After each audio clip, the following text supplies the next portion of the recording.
లోబడితే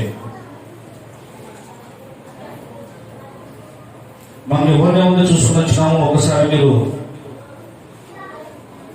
మీ నోటితో చెప్పగలరా? హాగరు, మరియా, దానియేలు, ఆ తర్వాత అబ్రహాం, వీళ్ళందరూ కూడా కొన్ని వేల సంవత్సరాల క్రితం ఈ భూభాగంలో ఉన్న చరిత్రను అనుభవించిన చరిత్ర పురుషులు.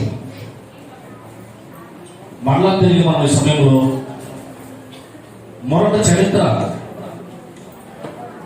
జరిగిన గాథలో ఉన్న విషయాలను ధ్యానించడానికి ప్రయత్నం చేద్దాం. తక్షణమే దేవుని వాక్యానికి లోబడే స్వభావం కలిగిన మరొక ఇద్దరిని మనం ఈ సమయంలో చూద్దాం. వారు ఈ ప్రపంచం మీదకి దావీదు మహారాజును తీసుకొచ్చారు. వారు ఈ ప్రపంచం మీదకి రక్షకుడైన యేసుక్రీస్తును తీసుకొచ్చారు. దేవునికి మహిమ కలుగును. ఆ ఇద్దరు ఎవరు అంటే బైబిల్ గ్రంథంలో 66 పుస్తకాల్లో ఇద్దరు స్త్రీలకు బైబిల్ గ్రంథము చోటిచ్చింది. అమ్మ వింటున్నారా? ఇద్దరు స్త్రీలకు బైబిల్ గ్రంథము చోటిచ్చింది టైటిల్తో. ఒకరు రూతు, మరొకరు ఎస్తేరు. ఇప్పుడు నేను చెప్పబోయేది రూతు. ఈ రూతమ్మ బైబిల్లో దేవుడికి, దేవుని వాక్యానికి, దేవుని మాటకు ఎలా లోబడిందో, ఆమె ఎలా దేవుని కోసం బ్రతకడానికి ఇష్టపడిందో, తన జీవితం ఎలా మలుపు తిరిగిందో ఋతు గ్రంథం అందరూ తెలిసినట్లయితే ఈ ఋతు గ్రంథంలో ఉన్న విషయాలు మనం జాగ్రత్తగా చూసుకుని ముందుకు పోవడానికి ప్రయత్నం చేద్దాం. ఈ ఋతు ఏమై ఉంది అని ఆలోచన చేస్తే ఈ ఋతు మోయాబీరాలు. ఎవరండి? మోయాబీరాలు. ఈ మోయాబీరాలైన ఋతు అన్యులు. దేవుడు కేవలం ఇశ్రాయేలుకు మాత్రమే మాట్లాడకూడదు.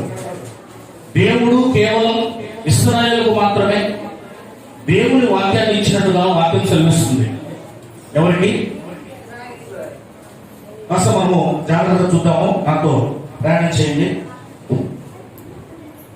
మొట్టమొదటి మానవుడు ఆదాము ఈ భూమి మీద. దేవుడు ఆయనలో నుండి, ఆయన ఎముకల నుండి హవ్వమ్మను తీశాడు. ఎవరిని? వీరిద్దరి కలయిక ద్వారా ఈ భూమి మీదకి మానవులు రావడం మొదలుపెట్టారు. హల్లెలూయా. అంటే వీరిద్దరి ద్వారానే ఈ భూమి మీద ఉన్న Kamma, Kapu, Reddy, Mala, Madiga, ST, OC, BC, SC ఏదైనా ఈ భూమి మీద మొట్టమొదటి మానవులు దేవుడు చేసినప్పుడు ఈ ఆదాము ద్వారా, హవ్వ ద్వారా వాళ్ళందరూ ఈ భూమి మీదకి వచ్చారు. ఇప్పటికి 6000 సంవత్సరాల కాలం క్రితం దేవుడు ఈ ఇద్దరిని సృష్టించాడు. వారిద్దరి ద్వారా వాళ్ళందరూ కూడా భూమి మీదకి రావడం జరిగింది. ఈ ఆదాము హవ్వను ఎప్పుడైతే దేవుడికి వ్యతిరేకంగా జీవించారో అప్పుడే లోకంలోకి ఏం ప్రవేశించింది? పాపము లోకంలోనికి ప్రవేశించింది. పాపం వల్ల ఏమొచ్చింది? మరణము. ఏమొచ్చింది? ఆ మరణమే మనిషిని ఎక్కడికి తీసుకెళ్తుంది? నరకము. అర్థమవుతుందా? అందుకే దేవుడు స్వర్గంలో ఉన్నాడు, మనిషి భూలోకంలో ఉన్నాడు.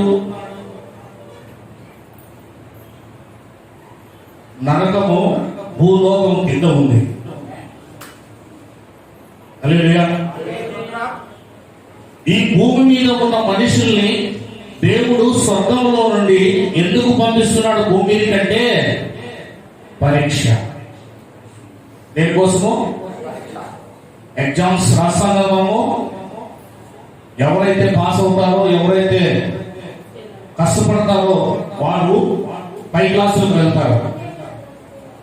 ఈ భూమి మీదకు దేవుడు మనుషుల్ని ఆ లోకంలో నుండి తల్లి గర్భం ద్వారా ఈ భూమి మీదకి మనుషులు ఎందుకు తీసుకొస్తున్నాడు అంటే, స్వర్గలోకంలో ఉన్న మనము దేవుడితో పాటు రాజ్యం ఏలడానికి అర్హత ఎంతుందో నా కుమారుడిగా నీకు అని దేవుడు మనల్ని నిరూపించుకునే స్థలమే ఈ భూగోళం. This is the test place, exam place. This is the centre place. మనకు దేవుడు 70 లేదా 80 సంవత్సరాలు చూసుకోవాలి. 70 లేదా 80 సంవత్సరాల జీవితాన్ని మనిషికి దేవుడు ఇచ్చి, ఎగ్జామ్స్ రాసినప్పుడు ఎంత సమయం ఇస్తారు మనకి? ఎగ్జామ్స్ రాసేటప్పుడు ఎంత సమయం ఇస్తారు? ఒక రోజంతా ఇస్తారా? తగిన సమయం ఉంటుంది. షటన్ టైంలోనే రాయాలి, లేకపోతే నీ దగ్గర ఆన్సర్ పేపర్ లాగేసుకుంటారు. అదే ప్రకారంగా దేవుడు కూడా 70 లేదా 80 సంవత్సరాల జీవిత కాలాన్ని మనిషికి ఇచ్చి, నీకు తెలివి వచ్చినప్పుడు 12 సంవత్సరాల తర్వాత టీనేజ్ వస్తుంది. 13 అంటే టీనేజ్. అక్కడి నుంచి మనిషి యొక్క ఆలోచనలు, మెదడులో సర్క్యులేషన్స్ ఇవన్నీ కూడా సొంతంగా ఆలోచించే తత్వం వస్తుంది. అంటే 12 సంవత్సరాల తర్వాత నీవు క్రియారూపకంగా పాపం చేయడానికి నీ శరీర అవయవాలన్నీ కూడా అనుకూలిస్తాయి. కనుక 12 సంవత్సరాల తర్వాత మెచ్యూరిటీ అవుతారు స్త్రీలు, పిల్లలు, పురుషులు కూడా. కనుక ఈ 12 సంవత్సరాల తర్వాత మనిషి స్వతహాగా ఆలోచించే శక్తి వస్తుంది. కనుక యేసుక్రీస్తు వారు కూడా ఆయన 12వ ఏట దేవాలయంలో కూర్చొని దేవుని వాక్యం మాట్లాడుతున్నాడు. దేవునికి మహిమ కలుగును గాక. కనుక యేసుక్రీస్తు వారికి ఉన్న ఆ జ్ఞానం ఏ రకంగా అయితే మెచ్యూరిటీ అయిందో, సేమ్ మనిషికి కూడా 12వ ఏట మెచ్యూరిటీ అవుతుంది. ఆ సమయంలో నుండి నువ్వు క్రియారూపకంగా చేసిన ప్రతి పాపము లెక్కలోకి వస్తుంది. అంటే ఇప్పుడు భూమి మీద మనిషి పుట్టకతో జన్మత పాపి, కర్మత పాపి. అల్టిమేట్ గా మనిషి ఏమై ఉన్నాడు? పాపి. ఈ పాపులు ఎప్పుడు పాపి అంటూనే ఉంటారు అనుకుంటారు చాలా మంది క్రైస్తవుల్ని. పాపం అనే పదం రోజు ఒకసారైనా మనం వాడుతూనే ఉంటాం. అయ్యో పాపం అంటుంటాం. ఎవరైనా తినబడిపోయినప్పుడు ఏమంటాము? అయ్యో పాపం.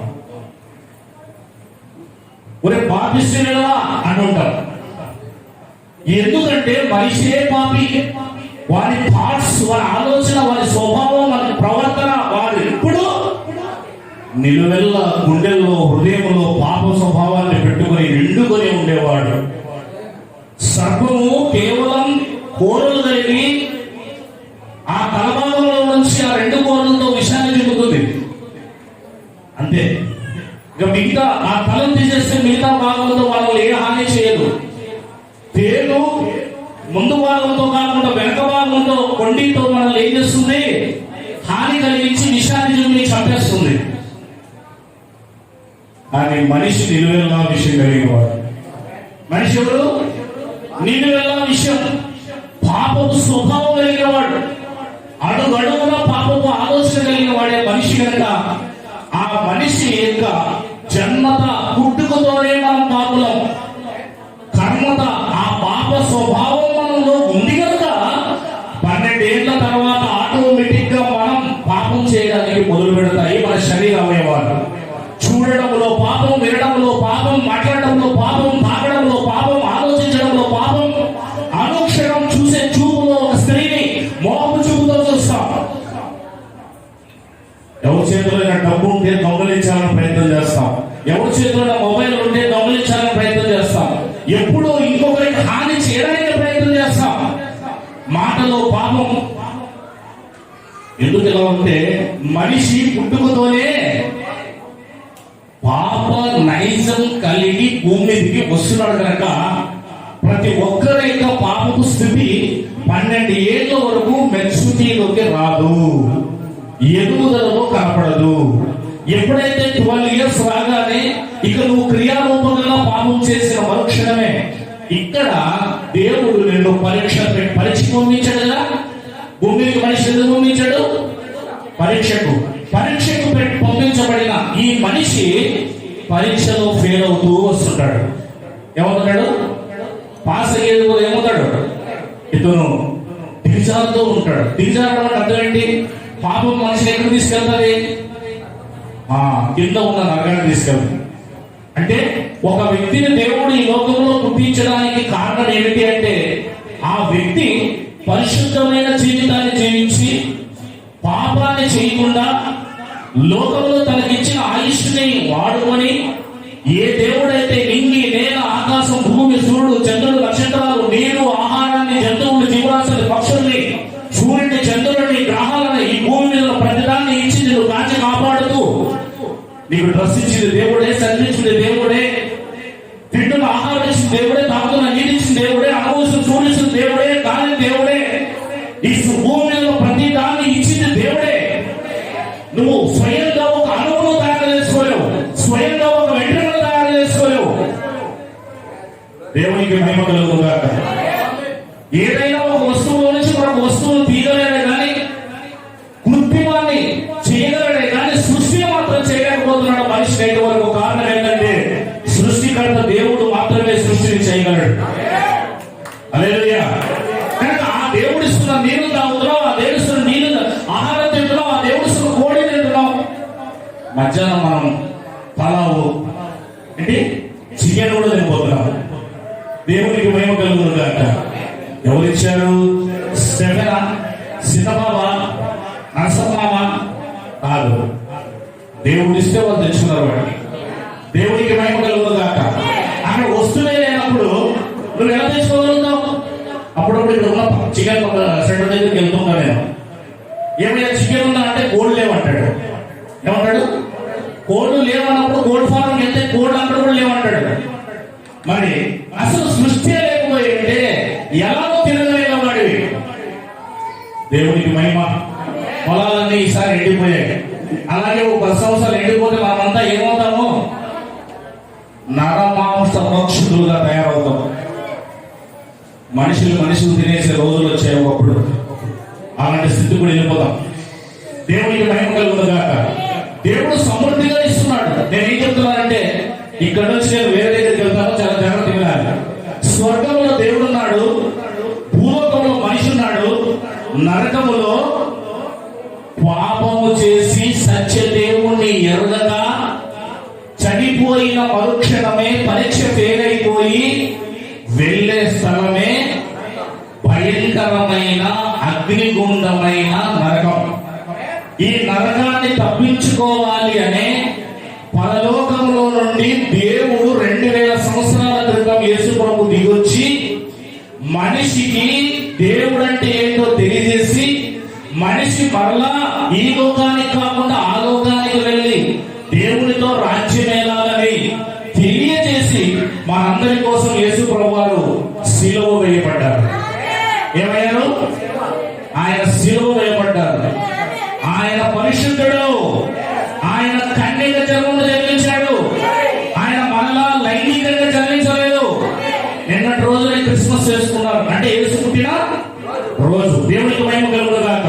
కనుక యేసు క్రీస్తు పుట్టుక ఎలాంటిది అంటే, మనుషులు భూమి మీద పుట్టిన పుట్టుక కాదు. ఆయన కన్యకకు జన్మించాడు. పురుషుని ప్రమేయం లేకుండా దేవుడి భూమి మీద దిగొచ్చాడు. ఎందుకంటే ఆయనకు పాపం ఉండకూడదు. హల్లెలూయా. ఆయన 33 సంవత్సరాలు భూమి మీద జీవించి ఎలా బ్రతకాలో నేర్పించాడు. గురువు ఉండాలి కదండి, శిష్యుడికి గురువు ఉండాలి కదా. అందుకే యేసు ప్రభు ఎవరు తెలుసా? క్రీస్తు ఎవరు తెలుసా? క్రైస్తవులకి, ప్రపంచానికి ఆయన గురువు. హల్లెలూయా. ఆ గురువు మాట, అందుకే మేము తీసుకున్న బోధ గురువు బోధ. ఏ గురువు బోధ అంటే యేసు క్రీస్తు గురువు బోధ. హల్లెలూయా. అందుకే మా గురువు మాతో ఎలా చెప్పాడో, ఎలా ఉండమని చెప్పాడో అలా ఉంటేనే నీవు స్వర్గలోకానికి వెళ్తానని ఆయన చెప్పి, ఆయన చనిపోయి మృత్యుంజయుడై 3వ రోజున లేచాడు. చనిపోయి తిరిగి ఇంతవరకు ఈ భూమి మీద ఎవరు లేవలేదండి. ఒకే ఒకడు క్రీస్తు అనే మా గురువు. మన దేవుడు యేసుక్రీస్తు వారు మాత్రమే మరణాన్ని జయించారు. మరణంతో చంపేసి ఆయన మరణాన్ని జయించాడు. ఆ యేసుక్రీస్తు వారు మరణాన్ని జయించి ఏమన్నారంటే, పరిశుద్ధమైన జీవితాన్ని భూమి మీద జీవిస్తేనే మనము మరణాన్ని జయించగలం. హల్లెలూయా. నీకు ధనం ఉంటే మరణాన్ని జయించలేవు. నీ దగ్గర బంగారం ఉంటే మరణాన్ని జయించలేవు. నీ దగ్గర కోట్ల రూపాయలు ఉంటే, బంగారాలు ఉంటే, కార్లు ఉంటే దేవుని నువ్వు మరణించి తిరిగి లేవలేవు. యేసు ఉంటే మాత్రమే మరణించి తిరిగి లేవగలవు. దేవునికి మహిమ కలుగునుగాక. మనందరి దగ్గర ఉండవలసింది ఎవరు అంటే యేసుక్రీస్తు. ఒకసారి యేసుక్రీస్తు వారు ఓడలో పోతున్నారు ఆ సముద్రంలో. చాలా జాగ్రత్తగా వందలో ముగించేస్తాను నేను. ఒకసారి యేసుక్రీస్తు వారు సముద్రంలో ఓడలో పోతున్నారు. ఆయన పగలంతా కూడా బోధ చేసి అలాగా పొద్దు నుంచి సాయంత్రం వరకు అలసిపోయాడు. అలసిపోయిన ఆయన కింద భాగంలో, ఓడ పై భాగము కింద భాగం ఉంటుంది, పోయి నిద్రపోయాడు. బాగా అలసిపోయాడు కనుక నిద్రపోయారు. ఆయన శిష్యులు 12 మంది ఓడ పై భాగంలో ఉండి కూర్చొని ఉన్నారు. ఈ లోక సముద్రంలో ఏమొచ్చింది? తుఫాను, అల్పపీడనం, గాలి పెద్దగా వచ్చిందండి.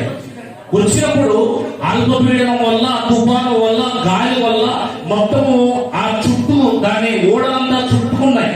చుట్టుకొని నీళ్ళన్నీ కూడా ఎందులోకి వస్తున్నాయి? అమలన్నీ ఎందుకు వస్తున్నాయి? ఓడలోకి వస్తున్నాయి.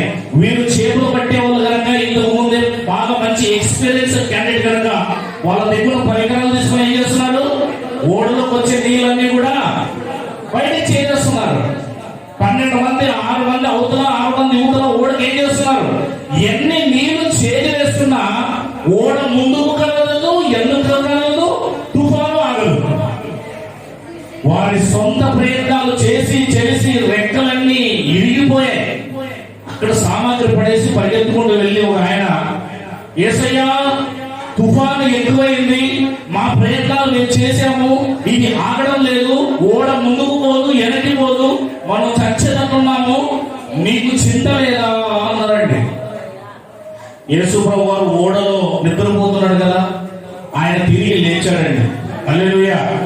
తిరిగి లేచి ఆయన ఏమన్నాడు తెలుసా? తుఫాన్ని ఇలా చూసి, గాలి, తుఫాన్ నిమ్మలించు, ఆగిపోవాలంటే. హల్లెలూయా. తుఫాను, సముద్రం యేసుక్రీస్తు మాట విని ఒక్కసారిగా ఇలా లేచింది, పైకి పడిపోయింది. అప్పుడు శిష్యులు అర్థం చేసుకున్నారు, ఈయన ఎవరో, ఈయన మాట తుఫాను వింటుంది, ఈయన మాట సముద్రం వింటుంది, ఈయన మాట గాలి వింటుంది, ఈయన ఎవరో అనుకున్నారు. యేసు ప్రభువు అన్నాడు, అల్ప విశ్వాసులారా. ఇప్పుడు చెప్పండి, యేసుక్రీస్తు ఆ ఓడలో ఉండకపోయి ఒక 10 కేజీలు బంగారం ఉండింటే వాళ్ళు బ్రతికే వాళ్ళ? 100 కోట్లు ఓడలో ఉండి యేసు ప్రభు లేకపోయి ఉంటే వాళ్ళు బ్రతికే వాళ్ళ? ఒకవేళ అందులో 10 కార్లు ఉండి ఓడలో యేసుక్రీస్తు లేకుండా ఉంటే వాళ్ళు బ్రతికే వాళ్ళ? మన జీవితంలో యేసుక్రీస్తు ఉంటే మేలా, మన జీవితంలో లోక సంబంధమైనవన్నీ ఉంటే మేలా? దేవుడు మనతో ఉంటే మేలు. గిద్యోనుతో అన్నాడు, పరాక్రమం కలిగిన బలాఢ్యుడా. నేనెక్కడ బలాఢ్యుడిని? మిద్యానీయులకు భయపడి గాలకు వెనకాలొచ్చి అంత తినడానికి గోధుమలు జల్పించుకుంటున్నాను. నువ్వు ఏమనుకుంటున్నావు? అసలు నేను వచ్చింది ఎవరు అనుకుంటున్నావు? ఎందుకు? ఏమైతే ఏముందయ్యా, నా మనుష్య గోత్రములో చిన్నవాడిని, మనుష్య గోత్రము చిన్నది, నేను మా ఇంట్లో కనిష్ఠుణ్ణి, ఎన్నిక లేని వాడిని, నేను ఏం చేసుకోలేనయ్యా అన్నాడండి. నువ్వు ఏం చేసుకోలేవు కదా, అయితే నేను నీకు తోడే ఉంటాను. దేవునికి మహిమ కలుగునుగాక. ఆ లక్షల మంది మిథ్యానీయులు నీ ముందు నిలబడితే నీకు ఒక్కడే నిలబడతాడు. ఆ ఒక్కడితో పోరాటం చేసినట్లా నువ్వు అందరినీ ఒకే దెబ్బతో చంపేస్తావు అన్నాడు దేవుడు. హల్లెలూయా. నేనేం చెప్పబోతున్నానంటే, మనతో దేవుడు ఉంటే చాలు, ఈ ప్రపంచంలో మరొకటి లేదు అనుకోవడమే గురు బోధ, అది క్రీస్తు బోధ. ఎందుకంటే మనిషి పరిశుద్ధమైన జీవితాన్ని భూమి మీద జీవించగలడు. ఎప్పుడు అంటే లోకం వైపు చూడకుండా దేవుని వైపు చూసినప్పుడు మాత్రమే. అల్టిమేట్ గా ఇక్కడ యేసుక్రీస్తు వారు మన పాపాల కోసం యేసుక్రీస్తు 2000 సంవత్సరాల క్రితం వచ్చి ఏమయ్యాడండి? జరిగించిన సంఘటన చెప్పేసి నేను ముందుకు పోతాను. నేను జరిగిన సంఘటన కొన్ని 100 సంవత్సరాల క్రితము ఒక ఓడ షిప్, ఆ షిప్ లో వేలాది మంది మనుషులు ఉన్నారు. డోర్ వేస్తున్నారు. వేలాది మంది మనుషులు షిప్ లో ఉన్నారు. షిప్ సముద్రంలో వెళ్తా ఉంది. ఓడ ఎక్కడ వెళ్తా ఉంది? సముద్రంలో వెళ్తా ఉంది. వెళ్తున్న సమయంలో ఏం జరిగిందంటే ఎక్కడ తగిలిందో ఏందో తెలియదు కానీ ఓడ కింద భాగంలో ఒక పెద్ద రంధ్రం పడింది. ఏమైందండి? ఓడ కింద భాగంలో సైడ్ ఏమైంది? ఆ ఓడకు స్టీమర్కు రంధ్రం పడింది. రంధ్రం పడగానే నీళ్లుండి లోపలికి వచ్చేస్తున్నాయి. ఏమొచ్చేస్తున్నాయి? ఆ మాత్రము ఓడకు రంధ్రం పడింది. నీళ్ళు ఏమవుతున్నాయి? ఓడలోకి వచ్చేస్తున్నాయి. లోపల ఎంతమంది ఉన్నారు? స్టీమర్ లో వేల మంది ఉన్నారు. ఇప్పుడు ఓడలోకి నీళ్ళు వస్తూ ఉంటే రంధ్రం పడి యాక్సిడెంటల్ గా అప్పుడు ఆ ఓడలో ఉన్న వారందరూ ఒక్కసారి బెంబేలెత్తి చావు బ్రతుకులకు కొట్టు పెట్టుకుంటున్నారండి. సముద్రంలో మధ్యలో ఉందండి అది. ఓడ ఏమవుతుంది తెలుసా? నీళ్ళు వచ్చే కొద్ది ఓడ మునిగిపోతా ఉంది. ఏమవుతా ఉంది? నీళ్ళు ఎత్తిపోస్తున్నారు, మోటార్లు పెట్టి నీళ్ళు ఎత్తిపోస్తున్నారు. అయినా సరే ఓడ మునిగి సిద్ధంగా ఉంది. ఆ రంధ్రం మరింత ఎక్కువగా కూడా అవకాశం ఉంది. అప్పుడు అక్కడి నుంచి ఒక అనౌన్స్మెంట్ వచ్చింది. ఏమని వచ్చిందంటే ఆ ఓడలోనే ఎవరైనా ఒక మీ ప్రాణాలు ఇస్తే మీరు నీళ్ళలో దూకి ఆ ఓడ రంధ్రం ఉంది కదా, ఆ రంధ్రానికి అడ్డుపడితే నీళ్ళు ఓడలోకి రావు, మిగిలిన వాళ్ళందరూ బ్రతుకుతారు అని ఒక అనౌన్స్మెంట్ రాగానే ఎవరు పోతారండి? ప్రాణాలు అడ్డం పెట్టి ఓడ కింద భాగానికి వెళ్ళి ఆ రంధ్రానికి అడ్డుపడి ఓడ ఒడ్డుకొచ్చేదాకా రంధ్రానికి అడ్డుపడాలంటే ప్రాణాలు పోతాయి. అట్లా ఉంటే అందరు ప్రాణాలు కూడా పోతాయి. కానీ ఏ ఒక్కడు ముందుకు రాలేదు. ఒకరి ముఖాలు ఒకరు చూస్తుంటున్నారు. ఈ లోపల ఒక యవనస్తుడు పరిగెత్తుకుంటూ వచ్చి ఓడలో నీళ్ళలో దూకేశాడు. దేవునికి మహిమ కలుగుగా. ఎవరు అంటే ఒక యవనస్తుడు పరిగెత్తుకుంటూ వచ్చి నీళ్ళలో దూకి నీళ్ళు అడుగువానికి వెళ్ళి రంధ్రం ఎక్కడ పడిందో అక్కడ ఆ రంధ్రానికి అడ్డుపడిపోయాడు. రంధ్రానికి ఏమైపోయాడు? అడ్డుపడిపోయాడు. రంధ్రం ఊడిపోయింది. అతను ఆ యవనస్తుడు ఆ రంధ్రానికి అడ్డుపడ్డాడు కదా, రంధ్రం ఏమైపోయింది? ఆ ఊడిపోయింది. నీళ్లు లోపలికి రావడం లేదు. ఇప్పుడు వెంటనే కెప్టెన్ ఆ యొక్క ఓడ స్టీమర్ ని ఒడ్డుకు తోలేశాడు. దగ్గరలో ఉన్న ఒడ్డుకు తోలేశాడు. అందరూ సేఫ్ గా బయటకు వచ్చారు. ఆ వేల మంది బ్రతికిపోయారు. కానీ ఒక యవనస్తుడు మాత్రం చచ్చిపోయాడు. ఈలోగా స్టీమర్ లో ఉన్న ఆ కెప్టెన్ వెంటనే ఒడ్డుకు తోలిన తర్వాత వెంటనే అందరూ కూడా నీళ్ళలోకి దూకి ఆ బిడ్డ లోపల ఎవరుస్తున్నాడు కదా, ఆ బిడ్డ ఇరుక్కుని పోయి ఉన్నాడు. ఆ బిడ్డను బయటికి తీసుకొచ్చి ఒడ్డుకు తీసుకొచ్చాడండి చేతిలో. ఆ బిడ్డ ఎవరు కాదు, అందరు ఇలా చూస్తున్నారు. ఆ బిడ్డ ఆ కెప్టెన్ కుమారుడే. దేవునికి మహిమ కలుగుతుందా? ఆ బిడ్డ ఎవరు? ఆ కెప్టెన్ చెప్పాడు. ఏమని చెప్పాడంటే, నాన్న వీళ్ళందరూ చచ్చిపోతారు, నువ్వు కూడా నాకు ఒకే కుమారుడివి కనుక వాళ్ళందరినీ కాపాడాలంటే నీ ప్రాణాలు ఇవ్వాలి. ఇస్తావా అంటే, సరే డాడీ, ఈ లక్షల వేల మంది నేను కాపాడడానికి నా ప్రాణాన్ని ఇస్తానని చెప్పేసి వెంటనే వాళ్ళ నాన్న మాట విని, కెప్టెన్ మాట విని పరిగెట్టుకుంటూ వెళ్ళి నీళ్ళలో దూకి ఆ రంధ్రానికి అడ్డుపడి వాళ్ళందరినీ కాపాడి ఓడకు కొట్టుకు తీసుకొచ్చేసి ఆ బిడ్డని ఇలా చేతిలో పట్టుకొని ఏడుస్తున్నాడంట.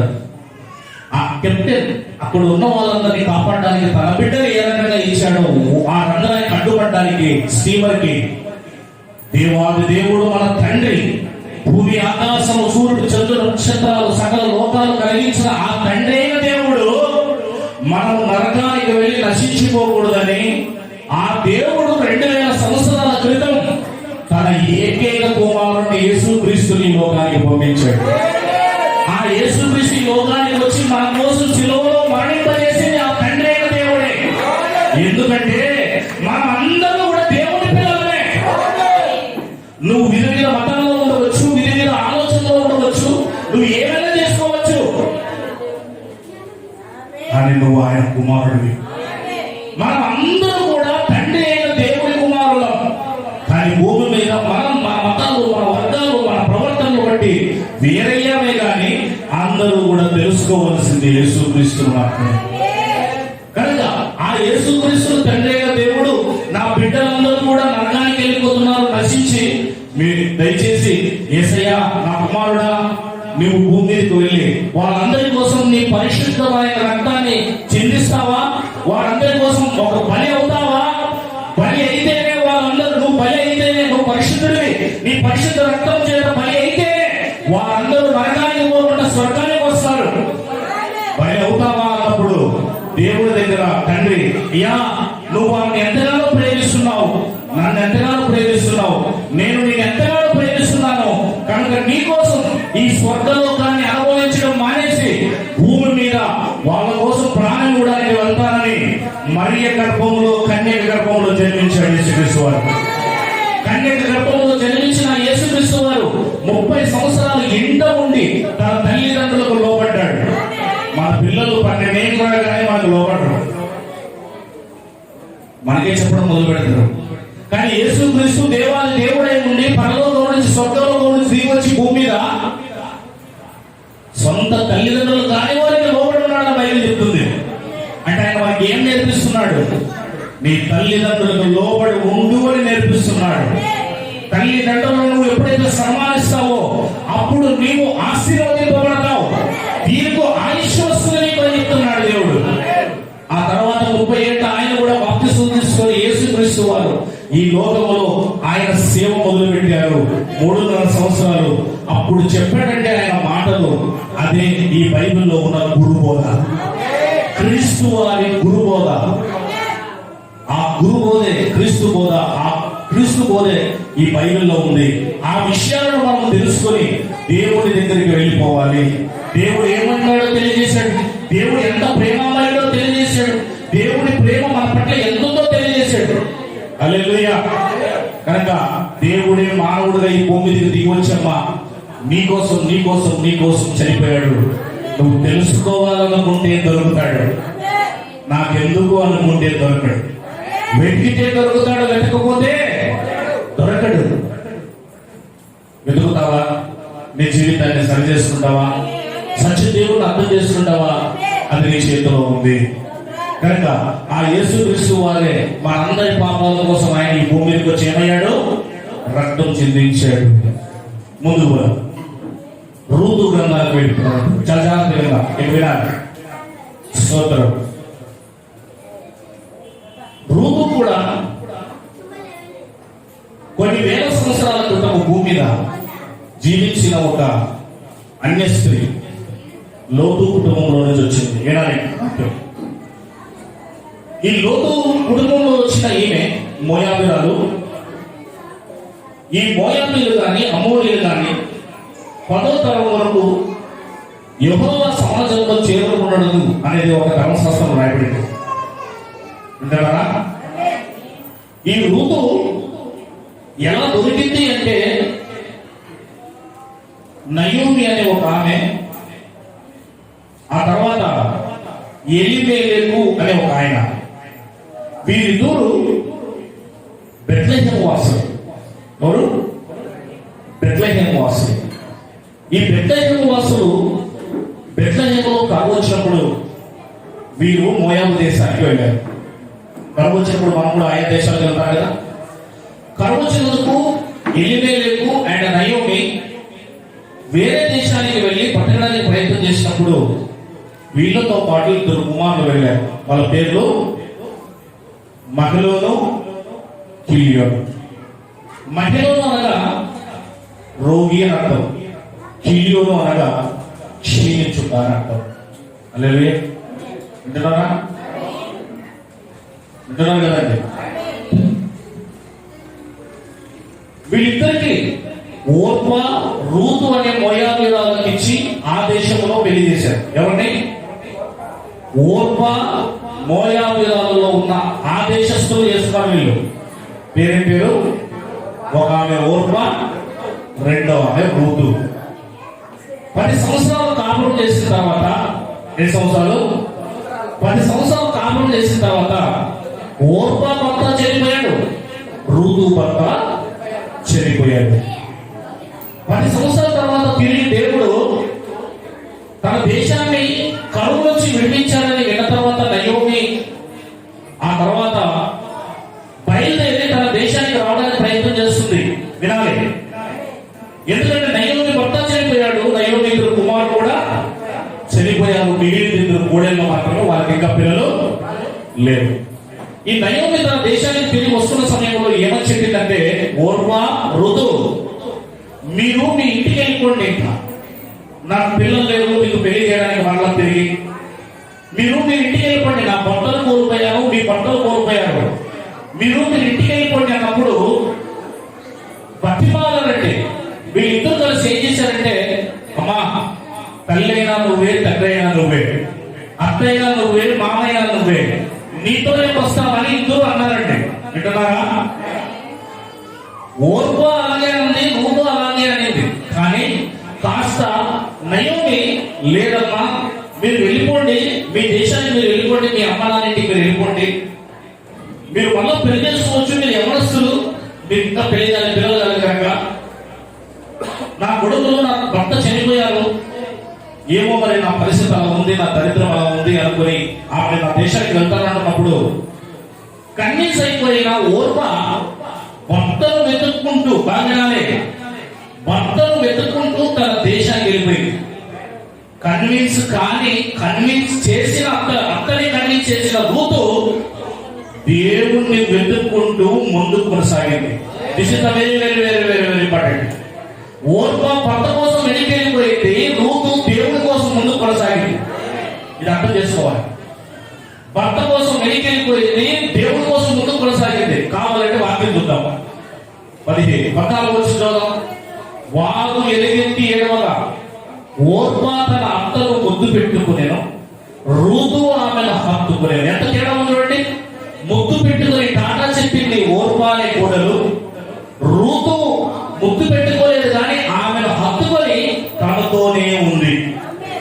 ఆమె ఇదిగో నీ తోడి కోడలు తన జనులు ఎత్తుకును, తన దేవుని ఎత్తుకును తిరిగిపోయినదే, నీవును నీ తోడి కోడలు వెంబడి వెళ్ళుము అని నయోమి చెప్పింది.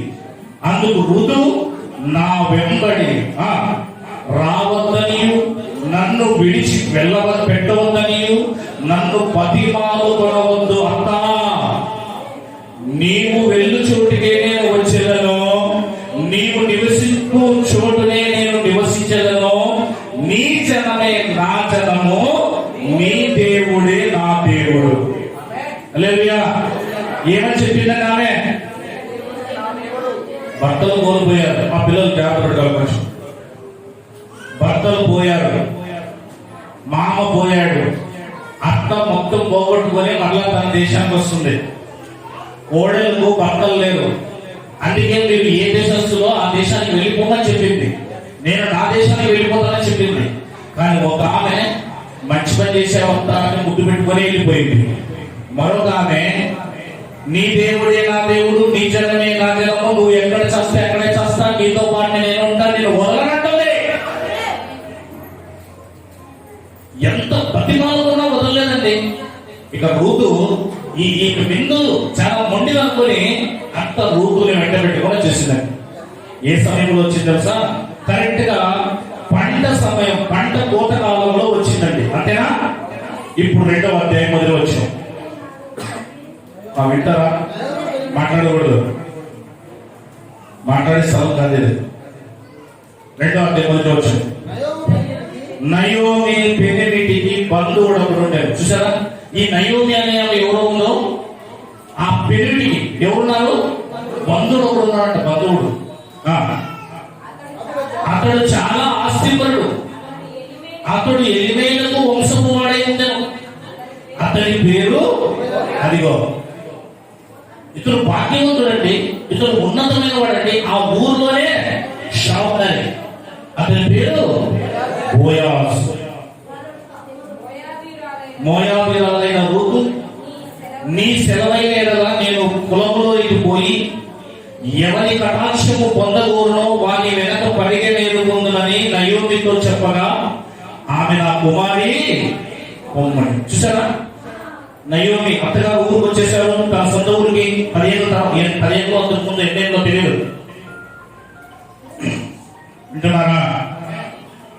వచ్చేసారు ఊరికి. ఊరికి వచ్చిన తర్వాత ఇప్పుడు ఊరికి రాగానే ఏదో ఒక చిన్న కొట్ట ముందు వాళ్ళు ఆ కొట్టంలోకి వెళ్ళిపోయారు. చిన్న పేదరాలు కదా. ఇప్పుడు వాళ్ళు అంటుంది, మనకు తినేకి ఏం లేదు కదా పిల్లలు, మనకు తినడానికి ఏం లేదు కదా పిల్లలు. ఇప్పుడు నేను వెళ్ళి పనికి వేరుకోవాల్సిన అంటుంది పొలంలో. ఏ కాలం అది? ఏ కాలం శేఖర్? ఏ కాలం శేఖర్? కోతకాలం. పనికి వేరుకొని వస్తున్నా అని అత్తరు అడుగుతుంది. చూడండి, దాన్ని ఏం అడగాలి అంటే అత్తరు అడుగుతారండి ఎవరైనా? ముసుంది దాన్ని అడగాలి. నా పంట కోసం నా ఇష్టం వచ్చినట్లా నేను పోతాను, నా ఇష్టం వచ్చినట్టు వస్తాను. కొంతమంది అలాగే ఉంటాడు కోడలు. అసలు అత్తలు మాట వినేవాళ్ళు. కానీ ఇక్కడ రూతములుడు, అత్తగారు మీరేమో వృద్ధులైపోయారు, మీరు ఎక్కడికి వెళ్ళి పని చేయలేరు, ఇప్పుడు మిమ్మల్ని పోషించే బాధ్యత నేను తీసుకున్నాను. మీరు నాకు తల్లైనా మీరే, అత్తైనా మీరే, నేను కూతురైనా మీకు నేను కూతుర్నే, కోడలైనా నేనే. ఇప్పుడు మనకు తినడానికి ఏం లేదు కనుక పనికి ఏరుకున్న పని గంట అర్థమే చెప్పండి. పంట కోసిన తర్వాత అక్కడక్కడ పడిపోయింది కదా, ఏరుకుంటారు చూడండి. అది వేరుకొని వస్తున్నా వెళ్ళి అని అనుమతి తీసుకొని పనికి వేరుకోవడానికి వెళ్ళమ్మా అని అన్నందుకు ఒక యవ్వనస్తురాలండి. ఎవరేమే? ఒక యవ్వనస్తురాలు. బాగా వినాలా, యవ్వనస్తులు బాగా వినాలా, యవ్వనంలో ఉన్న స్త్రీలు బాగా వినాలా. ఒక యవ్వనస్తురాలు, ఇంకా పిల్లలు లేరు, మహా అయితే ఆమెకు 20-25 ఏళ్ళు కూడా 30 లోపే ఉండొచ్చు. యవ్వనస్తులు ఇంకా ఆమె. ఇప్పుడు బయటికి వెళ్తే ఊరు కాని ఊరు, దేశం కాని దేశం, ఆమె ప్రజలు ఎవరు చూస్తారు? అర్థమవుతుందా? పైగా ఆమె సౌందర్యవతి, అంటే చాలా సౌందర్యవతి. మనం బయటికి వెళ్ళినప్పుడు అత్తగారిని అడిగి పరిగెత్తడానికి వెళ్తుంది. వెళ్ళి ఎక్కడికి వెళ్ళి తెలుసా? పోయిపోయాను బోయాల పొలంలోకి వెళ్ళింది. లేదు, ఎక్కడికి వెళ్ళింది? ఆ బోయాల పొలంలోకి వెళ్ళింది. చూడండి, ఆ మాట రాయబడింది అక్కడ. చదువుతామా? 6వ వచనం. కోయివారి మీద ఉంచబడిన ఆ పనివాడు ఈమె మోయాబీ దేశము నుండి నయోమితో కూడా తిరిగి వచ్చిన మోయాబీరాలైన యవ్వనరాలు. ఓకే, ఆమె నేను కోయివారి వెనకన పనుల మధ్యన ఏరుకునమని కూర్చుంటకు దయచేసి నాకు సెలవుమని అడిగాను. పొలంలోకి వచ్చేటప్పుడు పనివాళ్ళు పెద్దవాడు ఉంటారు కదా, వచ్చి అడిగిందంట ఆమె, అయ్యా నేను పలానా దేశం నుంచి వచ్చాను, మా అత్తగారు పలానా సంబంధించింది, మేము పేదవాళ్ళము, తినడానికి మాకు ఏం లేదు, జస్ట్ పరిగి ఏరుకునే ఒక చట్టం మీ దేశంలో ఉందంట కదా. మా అత్తగారు చెప్పారు, నేను కేవలం పరిగి ఏరుకుంటాను, మా అత్తగారు నేను ఇద్దరు ఫోన్ చేయడానికి ఏమీ లేదయ్యా మా దగ్గర, పరిగి ఏరుకుంటారని అడిగింది. తెలిసిందే, పొలంలో ఉన్న పెద్ద ఆయనలో అడిగి పొలంలో దిగింది. వేరుకోబో అన్నాడు ఆయన. ఇప్పుడు బోయస్ వచ్చి అడుగుతున్నాడు, ఎవరు ఆమె? కొత్తగా కనబడుతుంది, ఎవరు ఆమె అని అడుగుతున్నాడు. ఆ పొలం యజమాని, పని పెద్దది. అర్థమవుతుందా? ఆ పని పెద్ద బోయస్ గారికి వివరంగా చెప్తున్నాడు. ఇది ఆమె చెప్తారు. మరి ఏంటో వచ్చిన అప్పుడు బోయస్ రూతును చూసి, నా కుమారి, నా మాట వినము, వెనక పొలంలో ఏరుకున్నట్టు పోవద్దు, వేరొక పొలంలోకి వేరుకున్నట్టు పోవద్దు, దీని దీటించి పోవద్దు. ఇచ్చట నా పనిదత్తల యొక్క నిలకడగా ఉండము, వారు పోయి చేను కనిపెట్టి వారిని వెంబడించును, నిన్ను ముట్టకూడదని యవనస్తులకు ఆజ్ఞాపించి ఉన్నాను. నీకు దాహం వచ్చినప్పుడు కుండలో నీళ్ళు తాగు, మా పని వారితో కూడా నీళ్లు తాగి ఇక్కడే చేరుకో అని చెప్పగానే అందుకు ఆమె సాగిల పడి తల వంచుకొని ఏమి తెలియని పరదేశైన నాయకుడు ఏమి తలంచి, నా ఎందుకు నేను పరదేశిని ఏం చూసి నాకు ఇవన్నీ చెప్తున్నావయ్యా నువ్వు అని చెప్పేసి నమస్కరించి చూడండి, ఎంత సౌందర్యత కలిగింది, ఎంత మర్యాద కలిగింది, ఎంత పద్ధతి కలిగిందండి ముందు. నేను ఈ పొలానికి యజమాని అని చెప్పాడు పోయేది వచ్చి, అయ్యా మీ వందనాలు, పరిగి ఏరుకుంటారయ్యా, ఏరుకో, వేరే పొలంలో కష్టం పోవద్దు, ఈ పొలంలో కదా ఎంత పరిగి ఏరుకుంటావో వేరుకో అని పోయేది చెప్పాడు. అప్పుడు అంటుంది, నాలో ఏం చూసి నువ్వు ఈ విషయం చెప్తున్నావయ్యా అని అంటుంది బోయస్తో. అనాలిగా 10వ వచనం చదవండి తొందరగా ఎవరైనా.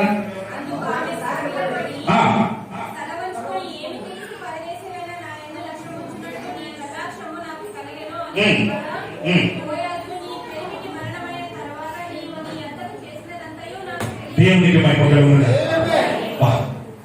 పెళ్లి చనిపోయిన తర్వాత అత్తతో ఎలా ఉన్నదో, అత్తని ఎలా గౌరవించిందో, అత్తని తల్లిలా ఎలా ట్రీట్ చేసిందో, ఈ విషయాలన్నీ ఎవరు తెలిసాయి?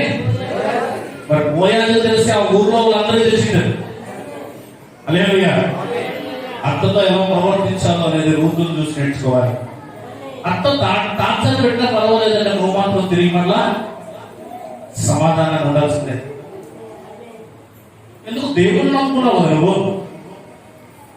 నువ్వు ఎవరు నమ్ముకున్నావు? యేసుప్రభు ఏం చెప్పాడు? బాధపడితే బాధపడు, హింసిస్తే హింసించబడు. అవునా?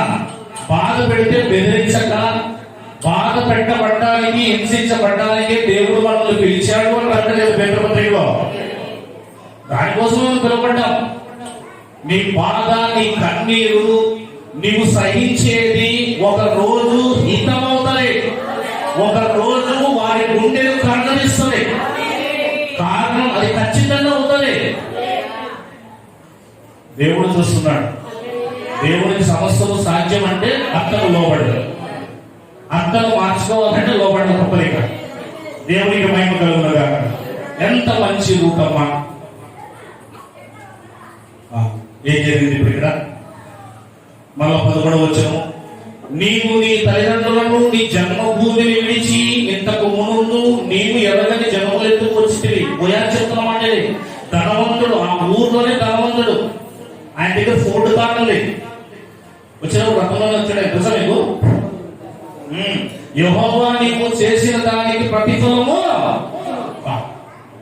దేవుడిని ఖచ్చితంగా అంటే మంచి చేస్తే ప్రతిఫలం ఇచ్చేది ఉంటాడు. వాక్యం ఎంత బాగా తెలుస్తుంది అండి. జుట్టు పట్టుకునేది కాదు. దేవుడికి మైండ్ కాక నువ్వు దేవుడు నమ్ముకున్న తర్వాత జుట్టు పట్టుకోకూడదు. నీకు జుట్టు పట్టుకున్నా సరే వాళ్ళ కోసం ప్రార్థన చేయాలి. హల్లెలూయా. లోబడమే స్వభావం.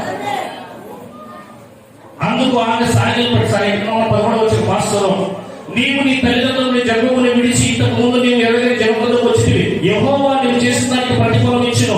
ఇశ్రాయేలు దేవుడైన యెహోవా రెక్కల క్రింద సురక్షితంగా ఉన్నట్లు నీవు వచ్చితివి.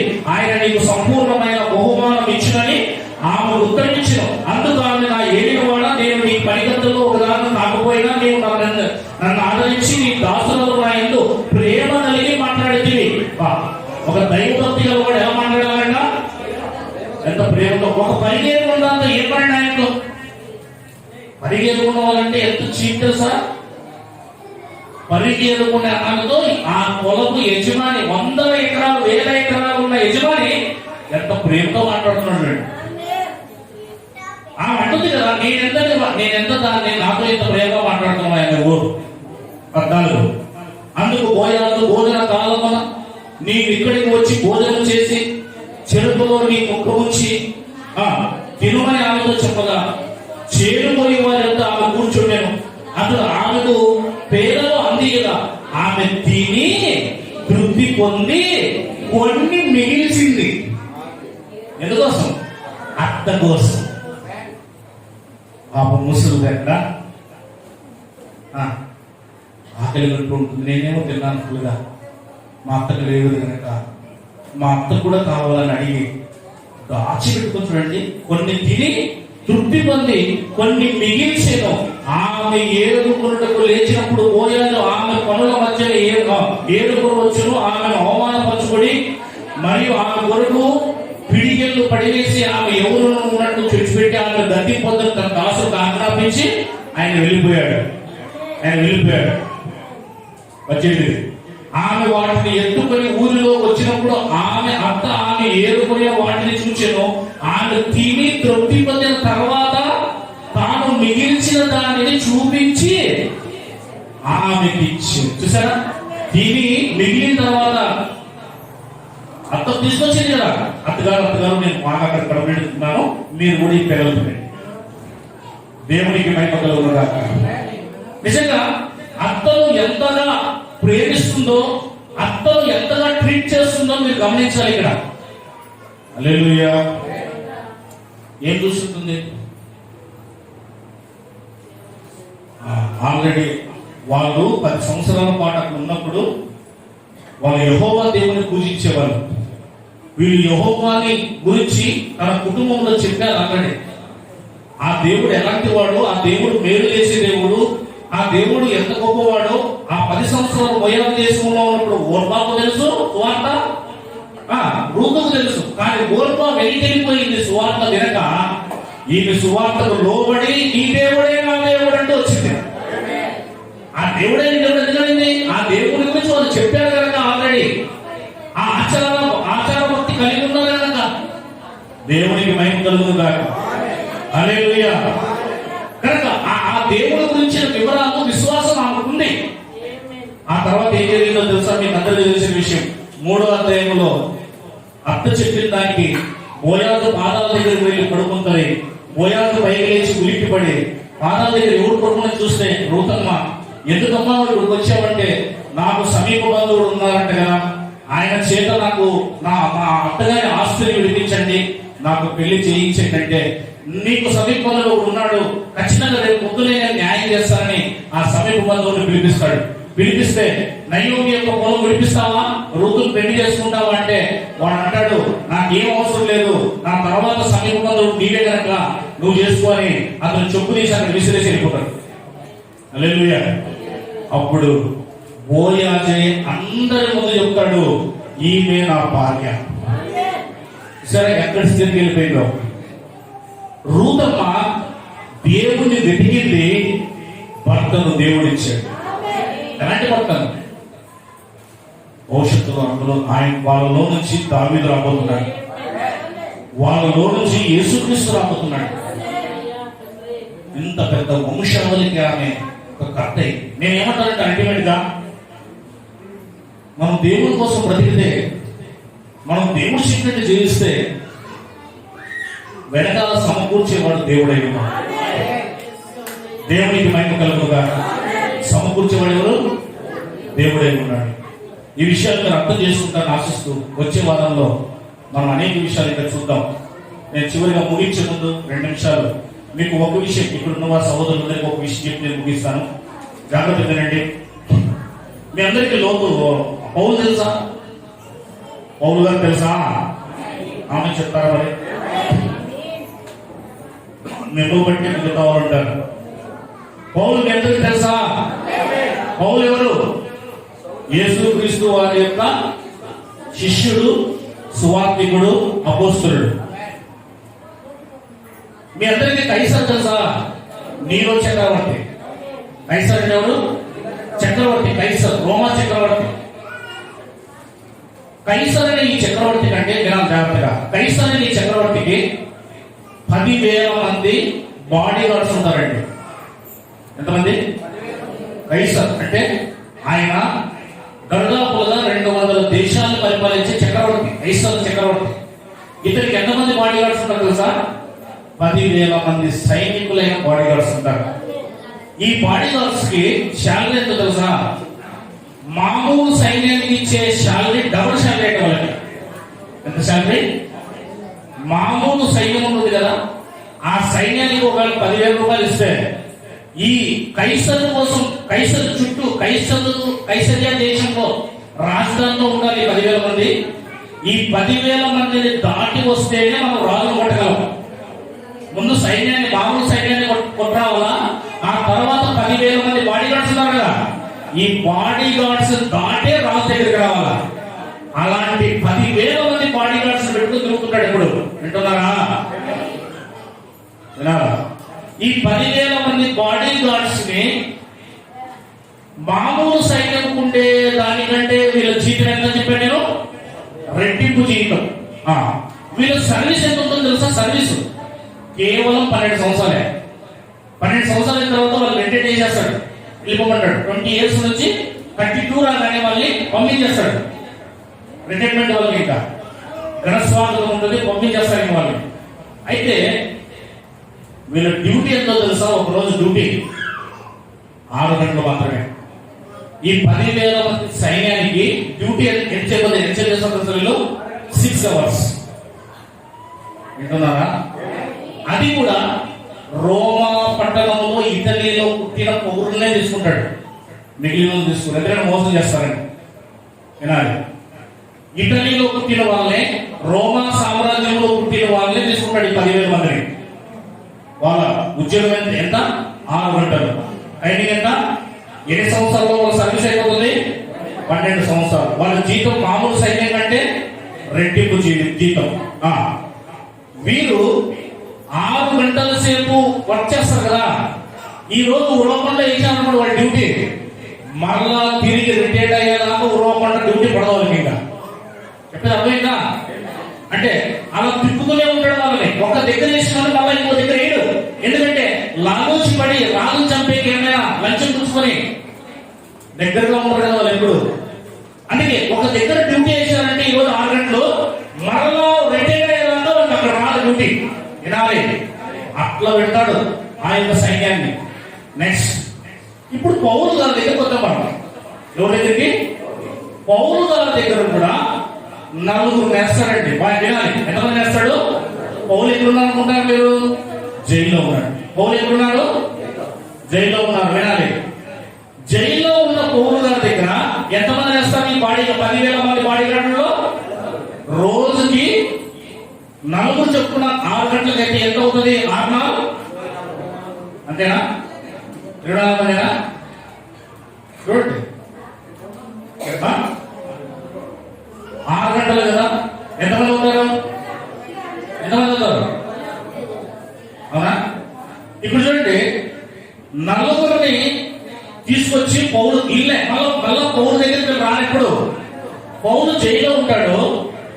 ఒక ఖైదీని తీసుకొచ్చి పౌలు ఇక్కడ మనం చూడండి, ఖైదీని పట్టుకునేటప్పుడు వాళ్ళు ఒక సంఖ్యలు వేస్తుంటారు. ఇంకోటి ఎవరు చేస్తారు?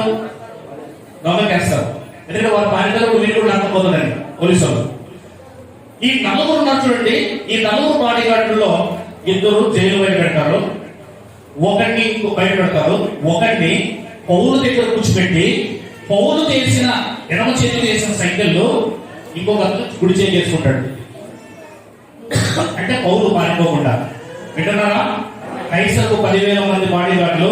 ఆ 10,000 మంది బాడీ గార్డులో 4 6 గంటలకు ఒకసారి మారుస్తాడు పౌలు దగ్గరికి. పౌలుకు గొలుసు వేసి ఆ బాడీ గార్డు కూడా ఏం వేసుకుంటాడు? గొలుసు వేసుకుంటాడు. ఇలా 4 షిఫ్ట్లు మారుతారండి. ఎంత మారుతారు? 4 షిఫ్ట్లు. 4 షిఫ్ట్లో 4 గొలుసు వేసుకుంటారు. ఎంతమంది? 4 రండి. ప్రతిరోజు 4 గొలుసు వేసుకుంటే పౌలు గారితో పాటు కూర్చొని ఈ 6 గంటల్లో 4 2 మార్పులు చదువుకుంటారండి. వినాలి, దేవుడికి మహిమ కలుగును గాక. ఎవరు? రాటు తీరిన గొప్ప సైన్యాధిపతులు బాడీ గార్డులు పౌలు గారు కూర్చొని ఉంటే పౌలు పక్కన ఈయన కూడా గొలుసు చేసుకొని కూర్చుంటాడు. ఆయన ఏమన్నా చేసుకొని, ఆయన స్వతంత్రం ఉంటుంది. ఇప్పుడు పౌలు గారి దగ్గరికి సువార్త శిక్షించుకోవడానికి చాలా మంది వస్తుంటారు. ఈయన పత్రికలు రాస్తాడు, ఆయన ప్రార్థన చేసుకుంటుంటాడు, ఆయన దేవుడు స్థుతిస్తుంటాడు, ఆయన ఆరాధన చేస్తుంటాడు. ఈతతో పాటు ఎవరున్నాడు పక్కన? గొలుసు చేసుకొని ఇతని భక్తి 6 గంటల్లో చూసి ఇతను యేసు ప్రభువులో ఉంటాడు. దేవునికి మహిమ కలుగును గాక. నేను చెప్పేది అర్థమవుతుందా మీకు? ఈ 6 గంటల్లో పౌలు గారి యొక్క నిజాయితీ, నీతి, క్రియలు, భక్తి, అతను రాసే పత్రికలో అతను దగ్గరకు వస్తున్న వారికి సువార్త చెప్పే విధానం చూసి పౌలుతో పాటు ఇంకొక సంఖ్యలో వేసుకున్నాడు బాడీ గార్డు పారిపోకుండా. వీడు బయటికి వెళ్ళేటప్పుడు యేసు ప్రభు నమ్ముకుని వెళ్ళిపోతాడు. ఇలా రోజుకు 4 బాడీగార్డులు అతనితో సంఖ్యలు వేసుకుంటే 2 చొప్పున రోజుకు మారిపోతారంట. సైనికులు నెలకు ఎంతమంది మారుతారు? రోజుకి 2 అయితే నెలకు 60 మంది. సంవత్సరానికి ఎంతమంది? 6 × 12 720. 3 సంవత్సరాలు పౌలు గారు జైల్లో ఉన్నారు. 720 × 3 ఎంత? 2160 మంది సైనికుల్ని, 10,000 మందిలో ఈ రాటు తీరిన సైనికుల్ని 2160 మందిని ఈ 3 సంవత్సరాలు జైల్లో ఉన్నప్పుడు మార్చేశాడు. ఇది పౌలు గారి జీవితం. అర్థమవుతుందని చెప్పేది. 6 గంటల్లోనే 4 యుద్ధం మారిపోతారు. ఆ సైన్యాన్ని ఏమంటారో ఒక్కసారి బైబిల్ గ్రంథంలో చూపిస్తాను. నేను ఫిలిప్పీయులకు రాసిన చివరి వచనం చూసుకొని ముగించారు. తర్వాత కార్యక్రమం మనం చేస్తున్నాం. సహోదరి 7 అంజలి ఇద్దరు సిద్ధంగా ఉంటారు. ఫిలిప్పీయులకు రాసిన పత్రిక 1 తక్కువ వచ్చి చదువుదాం. ఏదైనా అదిగో ఏమంటున్నాడు? నేను జైల్లో ఉండేది క్రీస్తు నిమిత్తమే, కలిగినవని ప్రేతోరియమను సేనలోని వారందరికి తక్కిన వారందరికి ఏ సైన్యము? ప్రేతోరియమను సైన అన్నాడు. ఆ సైనికులు ఏమంటారు తెలుసా? ఈ 10,000 మంది సైనికులు సపరేట్ గా డోర్ ఏంటండి. 10,000 మంది సైనికులు ఏమంటారు తెలుసా? ప్రేతోరియము అంట. ప్రేతోరియం అనే సైన్యం అంటే అసలు రోమా సామ్రాజ్యంలోనే ఈ సైనికులు అంటే గడగడగడ ఉరుకుతారు. అట్లాంటి 10,000 మందిలో 3 సంవత్సరాలలో సంఖ్యలు వేయబడిన ఆ పౌరుతో పాటు సంఖ్యలు వేసుకుని 6 గంటల సేపు కూర్చునే సైనికుల్లో రోజుకు 4 యుద్ధం మారిపోతారు. ఆ యుద్ధం ఎవరంటే ప్రేతోరియమను సైన్యంలో ఉన్నవారు. అలా 3 సంవత్సరాలు జైల్లో ఉన్నాడండి కైసరు జైల్లో, రోమా సామ్రాజ్యం జైల్లో. 2160 మంది బాడీ గార్డ్స్ మార్చేశాడు. చరిత్ర చెప్తుంది, హిస్టరీ చెప్తుంది. ఈ ప్రేతోరియం అనే సైన్యం అంటేనే మిగిలిన వాళ్ళంతా భయపడేస్తారు. అలాంటి సైనికుల్నే, రాటు దిగిన సైనికుల్నే పౌలు గారి జీవితాన్ని బట్టి, తన ప్రవర్తనను బట్టి జైల్లో కూడా తను రిటైర్డ్ అయ్యి బయటకు వచ్చేలోపు 2200 మందిని దర్దాపులుగా మార్చాడు. అంటే మనము సంవత్సరానికి ఎంతమంది దేవుని దగ్గర తీసుకొస్తున్నాం చెప్పాలి మీరే. బంధకాల్లో ఉన్నా కూడా ఆయన 2200 మందిని మార్చాడండి. జైల్లో ఉన్నా కూడా. అది ఎవరిని? యేసుక్రీస్తు అంటే ఎవరో తెలియని వారిని 6 గంటల్లో యేసుక్రీస్తు ఎవరో తెలియజేసి బయటికి వెళ్ళేటప్పుడు మారుమరుస్తూ పోతారు వాళ్ళు సంఖ్యలు తీసుకొని. దేవుడికి మహిమ కలుగును గాక. ఈ విషయాన్ని మీరు కూడా అర్థం చేసుకొని మీ కుటుంబంలో ఫస్ట్ మీ తల్లిదండ్రుల్ని, మీ అన్నదమ్ముల్ని, మీ బంధువుల్ని, మీ స్నేహితుల్ని క్రీస్తు పాదాల దగ్గరికి తీసుకొని. సంవత్సరాలు తరబడుతుంది, 5, 10, 15, కానీ ఒక్కరిని కూడా తీసుకురాలేకపోతే మరి పౌలు జీవితానికి మన జీవితానికి ఎంత వ్యత్యాసం ఉందో. మనం క్యాజువల్ గా వచ్చిపోతున్న ఒక ప్రేక్షకుల్లా ఉన్నామే కానీ సైనికుల్లా లేమని అర్థం చేసుకోవాలి. ప్రయాసపడండి. దేవుడికి ఏమని లెక్క చెప్తారు రేపుగా. తక్షణమే దేవుడు వాక్యానికి లోబడండి. దేవుడు తప్పనిసరిగా మీ మాట విని మీ కుటుంబాన్ని మార్చుతాడు. దేవుని దగ్గర తీసుకురండి. వాళ్ళు నరకానికి వెళ్ళకూడదు. మీరే మీ చేతులారా నరకానికి పంపిస్తున్నారు మీ కుటుంబాన్ని. మరణించిన మరుక్షణమే అందరూ పండగ చేస్తున్నారు. అందరూ చనిపోయినప్పుడు చూసి ఏమనుకుంటారు? మా పల్లె బతికారా, వీడు రాజులా బతికాడని అనుకుంటారు. డబ్బులు కొడతారు, డబ్బులు కూడా తీసుకెళ్తుంటారు. కానీ క్రైస్తవుడు ఎలా చూస్తాడు తెలుసా? వీడు చచ్చిన మరుక్షణమే నరకంలో పాల్గొన్నారు బాగా చూస్తాడు. అయిపోయింది, ఇంకా వాడికి మళ్ళా ఛాన్స్ లేదు. మీరు ఆ చూపుతో దేవుడిని గురించి అనేకులు తెలియజేస్తాను ఆశిస్తూ చిన్న ప్రార్థన చేసుకుని సహోదరులు ముందుకు వస్తే కార్యక్రమాన్ని మనం చేసుకున్నాను చేద్దాం. అమ్మా అందరూ మోకరించి. మహాపురుషులే మా తండ్రి, దయగలిగిన మా దేవ, మాకు ఇచ్చిన యొక్క గొప్ప అవకాశం.